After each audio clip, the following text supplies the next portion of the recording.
அக்கா வணக்கம்க்கா. வணக்கம் சார். அக்கா உங்கள் பேர் என்னக்கா? உங்கள் பண்ணை வந்து இப்போ எங்கே இருக்குக்கா அந்த இடத்துல சொல்லுங்கக்கா. என் பேர் வந்து பிரியாண்ணே. நான் வந்து திண்டுக்கல் மாவட்டம் மாரமடி கிராமத்தில் இருக்கோம். என்னோட தோட்டத்தில் வந்து மாரமடிக்கு பக்கத்தில் உள்ள தவசி குளத்தில் இருக்கிறோம். நாங்கள் வந்து கோழி வளர்ப்பு பண்ணிக்கிட்டு இருக்கோம். நாங்கள் 4 வருஷமாக கோழி வளர்ப்பு பண்ணிக்கிட்டு இருக்கோம். இந்த வருஷம் வந்து 5வது வருஷம். கோழியில் வந்து இப்போ எந்த வகையான கோழியில் வந்து சிறுவடை பெருவடைன்னு சொல்கிறாங்க, சண்டை கோழிகள்னு சொல்கிறாங்க. அது மாதிரி நீங்கள் வளர்க்குற எந்த வகையான கோழிக்கா? நாங்கள் வளர்க்குறது வந்து சண்டை சாவை நாட்டு கோழியிலே பெருவடை. ஆமாம், சண்டைக்கு பயன்படுற சாவல் வந்து வச்சுருக்கோம். அதில் வந்து பெருவடை பண்ணிக்கிட்டு இருக்கோம். கத்தி கொண்டை, பூ கொண்டை, இந்த மாதிரி விதவிதமான வச்சுருக்கோம். சரிங்க சரிங்க சரிங்க சரிங்க. இப்போ வந்து உங்கள்கிட்ட வந்து தாய் கோழி மட்டும் எத்தனை கோழிக்கா இருக்கும்? தாய் கோழி நம்மக்கிட்ட வந்து ஒரு 150 இருக்கும். 150 தாய் கோழி வச்சுருக்கீங்க? ஆமாம். இப்போ மொத்தம் குஞ்செல்லாம் சேர்த்துனா எவ்வளோ இருக்கும்? மொத்தம் குஞ்செல்லாம் சேர்த்து மொத்தமாக நம்மக்கிட்ட ஒரு 300 இருக்கும். 300 உருப்படி இருக்கும். 300 கோழிகளை வச்சு வளர்த்துக்கிட்டு? ஆமாம் ஆமாம். சரிங்க சரி. அப்போ கோழி வந்து ஃபுல்லாக வந்து நீங்கள் ஃப்ரீ ரேஞ்சில் ஓப்பன் பண்ணி வளர்த்துக்கிட்டு இருக்கீங்களா? ஆமாம். இப்போ வந்து கோழி வந்து அதோடய அங்கேயே முட்டையிட்டுருமா, இல்லை எதுவும் முட்டை வந்து பிடிச்சி நீங்கள் அடைக்கணுமா? நீங்கள் எந்த மாதிரி அமைப்பு? நமக்கு வந்து அந்த செலவே இல்லைங்கண்ணே. முட்டை வந்து இந்த கேஜ் போட்டிருக்கோம், ட்ரே வச்சுருக்கோம். அதில் வந்து எல்லா கோழிகளுமே மொத்தமாக அங்கனைக்கு எட்டு விட்டு போயிடும் முட்டையை. நம்ம வந்து முட்டையை எடுத்து பராமரிக்கிறது மட்டும்தான். இப்போ முட்டை வந்து இதில் தன்னால் வந்து இட்டு போயிடும்? ஆமாம், தன்னால் வந்து இப்போ கேஜுக்குள்ளே உள்ளுக்கு இட்டுட்டு போயிடும். இது நல்லா இருக்குது அமைப்பு. வந்து பார்த்தீங்கன்னா ஃபுல்லாக மேலே வந்து ஓப்பனாக வச்சுருக்கீங்க. ஆமாங்க. முட்டையும் கீழே விழுகிற அளவுக்கு இருக்குது. ஆமாங்க. இது வந்து முட்டை இட்டு போயிடும். இது போல் வேறு அமைப்பு வச்சுருக்கீங்களாக்கா? ஆமாம், ஒரு ட்ரே வச்சுருக்கோம், தக்காளி பெட்டி மாதிரி. அந்த பெட்டியில் வந்து இப்போ இந்த பெட்டியில் வந்து முட்டை எடுத்தாக்கா? ஆமாங்கண்ணே.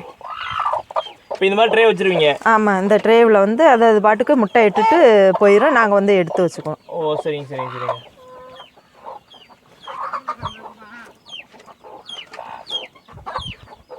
முட்டை இட்டுருக்கு. இது மாதிரி ட்ரே வச்சாலே போதும். இதில் வந்து அது முட்டையிட்டு போயிடுது. ஆமாம், வந்து பெரிய செலவு இதுக்காண்டி ரெடி பண்ணணுங்கிற அவசியம் இல்லை. நல்ல அமைப்பு எல்லாம் இருக்குக்கா. அக்கா இந்த குஞ்சு வச்சிருக்கீங்கல்ல, இப்போ இது வந்து இப்போ எத்தனை நாள் குஞ்சுக்கா? அது இது வந்து 5 நாள் குஞ்சு. 5 நாள் குஞ்சு. Okay okay. இப்போ வந்து இது ஒரு நாள்லேருந்து குஞ்சு எப்படிக்கா வளர்க்குறீங்க? என்ன மாதிரி தீவனம் கொடுக்குறீங்க? எந்த மாதிரி தண்ணி கொடுக்குறீங்க? அது மாதிரி வெப்பம் எந்த மாதிரி கொடுக்குறீங்க சொல்லிடுங்க. இப்போ முதல் நாள் நாங்கள் வந்து இன்குபேட்டர் வச்சுருக்கோம். இன்குபேட்டரில் பொறிச்சு எடுத்த உடனே கருப்பட்டி தண்ணி கொடுப்போம். முதல் நாள் கருப்பட்டி தண்ணி கொடுத்த உடனே அடுத்த நாள் பார்த்தீங்கன்னா மஞ்சப்பொடி வந்து கொதிக்க வச்சு மஞ்சப்பொடி தண்ணி கொடுப்போம். ஏன்னா வெயில் அதிகமாக இருக்கனால உஷ்ணம் தாக்காமல் இருக்க குஞ்சுகளுக்கு மஞ்சப்பொடி தண்ணி கொடுக்குறோம். அடுத்த நாள் பார்த்தீங்கன்னா ஜீரகம் மஞ்சப்பொடியும் போட்டு கொதிக்க வச்சு தண்ணி கொடுப்போம். இது வந்து கம்பெனி தீவனம் 1 மாசத்து வரையும் கம்பெனி தீவனம் குஞ்சுகளுக்கு பயன்படுத்துறோம். 1 மாசம் வரைக்கும் கம்பெனி தீவனம் கொடுக்குறீங்க? ஆமாங்க. சரிங்க. இப்போ வெப்பம் எப்படிக்கா கொடுக்குறீங்க? வந்து லைட் போட்டுறீங்கல்லக்கா? 100 குஞ்சு எடுத்து விடுவோம். 100 குஞ்சுக்கு வந்து 120 வாட்ஸ் கொடுப்போம். 60 வாட்ஸ் அந்த மாதிரி வந்து லைட் ஹீட் கொடுப்போம். இப்போ நைட்டும் பகலும் எத்தனை நாளுக்கு வெப்பம் கொடுப்பீங்க? 20 நாளைக்கு கம்பல்சரியா லைட்டு போடணும். இப்போ வந்து வெயில் காலம்னால பகலைக்கு லைட் வேண்டியதில்லை, நைட்டு மட்டும் லைட் போட்டு விடணும். ஓ, நைட்டு மட்டும் லைட் போட்டால் போதும், பகலில் தேவையில்லை போட்டுக்கு? ஓ சரிங்க சரிங்க சரிங்க. 1 மாதத்துக்கு வெளியே விட்டுருவீங்க? ஆமாம், 1 மாதத்துக்கு அப்புறம் சும்மா கம்பி வலை அடைச்ச ரூம்ல காக்கா தூக்காத அளவுக்கு இருக்கிறப்ப கம்பி வலை ரூம்ல காத்தோட்டமாக விட்டுருவோம். லைட் வேண்டியதில்லை நமக்கு. ஓ, 2 மாதத்துக்கு அப்புறம் வெளியில் ஓப்பன் பண்ணி விட்டுருவோம் இயற்கையில். அப்போ வந்து கரையான் மேய்ச்சலுக்கு போயிடும். ஓ, வெளியில் மேய்ஞ்சிட்டு வெளியில மரத்துக்கள்லாம் தங்கிக்கும். சரிங்க சரிங்க சரி. ஆமாம், இந்த குஞ்சுகள்லாம் எவ்வளோ மாதம் உள்ள குஞ்சுகளுக்கா? இந்த குஞ்சுகள் வந்து 4 மாதம் ஆயிடுச்சு. 4 மாதம் ஆயிடுச்சு. 1 கிலோ ஐட்டத்தில் இருக்குது. இப்போ இதில் வந்து இப்போ சேவலாம் எடுத்து கொண்டு போய் சண்டைக்கு பயன்படுத்தலாமா, பழக்கலாமா? இந்த ரேஞ்சில் கொண்டு போய் நம்ம வளர்த்தா சண்டை சேவலுக்கு பழக்கலாம். இந்த மாதிரி நீங்கள் இந்த சைஸை வந்து விற்பனை கொடுக்குறீங்க? ஆமாம், கொடுக்குறேன். ஓ சரிங்க சரிங்க.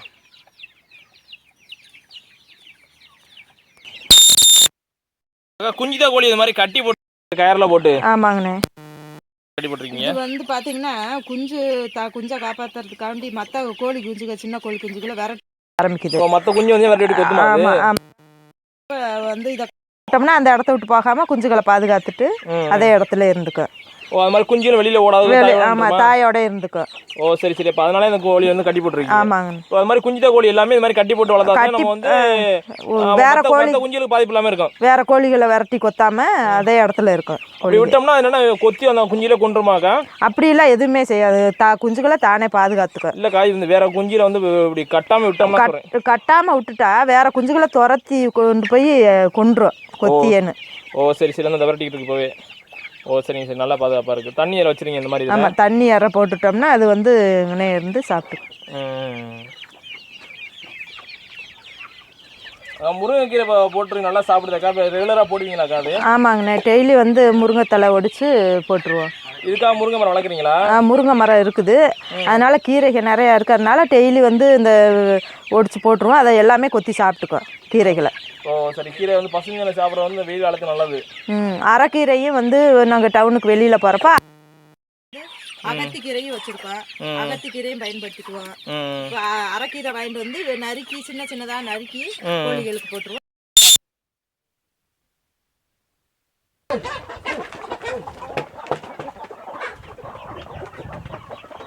அக்கா, இந்த சேவல் கோழிகள் இந்த இடத்துல சேவல், ஆமாம், இது வந்து சண்டை சேவலுக்கு சண்டைக்கு பயன்படுத்தலாமா? அது சண்டைக்கு தாராளமாக பயன்படுத்தலாம். நாங்கள் வந்து இயற்கையில் அலைய விட்றோம், அதனால் நாங்கள் வந்து சண்டைக்கு பயன்படுத்தலாம். வாங்கிட்டு போகிறவங்க குஞ்சு சேல்ஸ்லேருந்து கட்டி வச்சு வளர்த்தா சண்டை சாவலுக்குரிய சாவல் மட்டும் நம்மக்கிட்ட இருக்குது, அதனால் சண்டைக்கு தாராளமாக பயன்படுத்தலாம். ஓ சரிங்க சரிங்க.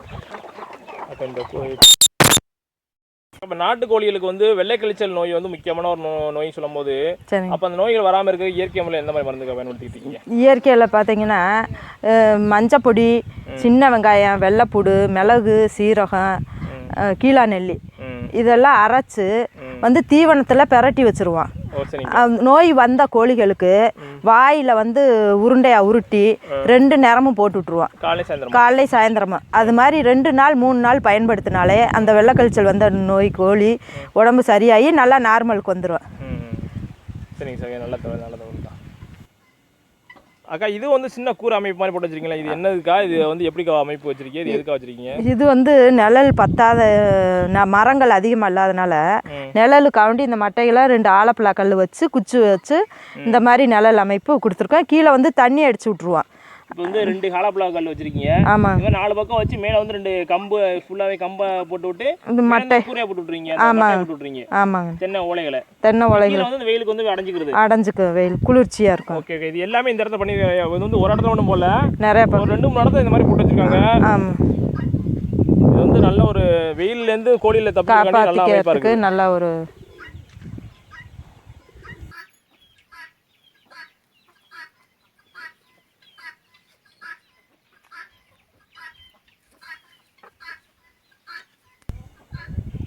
அக்கா. இந்த இடத்துல வந்து நீங்கள் கோழி வந்து நைட்டு அடையிறக்கான செட் அமைப்பு எதுவும் இல்லை. ஆமாம், அப்போ எங்கேக்கா நைட்டு வந்து கோழி வந்து அடையும்? நைட்டு வந்து பார்த்தீங்கன்னா மரத்தில் ஏறிக்கும். இந்த மரத்தில் ஏறி அடையும்? ஆமாம், மரத்தில் மேலே ஏறிக்கும். ஓ சரி சரி. அடுத்து வந்து ஒரு பரன் மாதிரி அமைச்சிருக்கோம், அந்த பரன்லேயும் ஏறிக்கும். இந்த மரத்துலேயே ஃபுல்லாகவே இந்த ஏறி வந்துக்கிறது? ஆமாம், கோழி வந்து மரத்தில் மேலே ஏறிக்கும். மரம் நிறையா வச்சுருக்கீங்க, அந்த பரண் அமைப்பையும் காமிங்க பார்ப்போங்க. சரி அக்கா, பரண் மேலே வந்து இப்போ கோழி அடையிறக்க வச்சிருக்கேன் சொன்னீங்களா, இதுதானக்கா அந்த அமைப்பு? ஆமாங்கண்ணே, இதை வந்து படி வச்சுருக்கோம், ஏறி மேலே அடைஞ்சிக்கும். வாரத்துக்கு ஒரு டைம் பார்த்தீங்கன்னா சுண்ணாம்பு தெளிச்சு விட்ருவோம், நோய் கிருமிகள். ஏறிப்படி மாதிரி இல்லை, ஏறி போய்க்கிறோமா? ஆமாம், ஏறி போயிட்டு இந்த லைனில் உட்காந்துக்கிறோம், ராத்திரியில் தங்கிக்கும். ஓ சரிங்க சரிங்க. இப்போ வந்து இதில் வந்து ஏறி உட்காந்துக்கிறோம் இந்த இடத்துல. கீழே வந்து பார்த்தீங்கன்னா எச்சம் வந்து கீழே எளிதாக வந்து கூட்டி அள்ளுறதுக்கு எளிமையாக இருக்க மாதிரி பண்ணி வச்சிருக்காங்க. கீழே போய் குனிஞ்சு கூட்டிக்கலாம், நம்ம அள்ளி கொண்டு போய்க்கலாம். ஓ சரிங்க சரிங்க. காற்றோட்டமாக இருக்குது, வந்து வெக்கையும் அதிகம் இருக்காது. நல்லா கீழே வந்து வெள்ளை சுண்ணாம்பு போட்டுக்கிறீங்க, இது எதுக்காக? இது வாரத்துக்கு ஒரு டைம் சுண்ணாம்பு தெளிச்சிரும், நோய் கிருமிகள் வந்து அந்த எச்சத்து மூலியமா பரவாமல் இருக்காண்டி சுண்ணாம்பு தண்ணியை கலந்து தெளிச்சு விட்றீங்களா? வெறும் சுண்ணாம்பே பவுடராகவே தெளிச்சிருவோம். ஓ சரி. இப்போ இங்கே எல்லா இடத்துலையும் இந்த மாதிரி போட்டிருக்கீங்க நினைக்கிறேன். ஆமாம், நோய் கிருமி எச்சங்கள் பரவாத அளவுக்கு வந்து சுண்ணாம்புகள். இது போட்டோம்னா வந்து உங்களுக்கு நோய்கள் அது வராது, எச்சத்தின் மூலமாக வர நோய்கள் வராதுங்கிறீங்க. ஆமாம், நோய்கள் அதிகமாக தொற்று எச்சத்தின் மூலம் வரதுனால நீங்கள் இது மாதிரி போட்டுருக்கீங்க. ஆமாம், சரிங்க சரிங்க.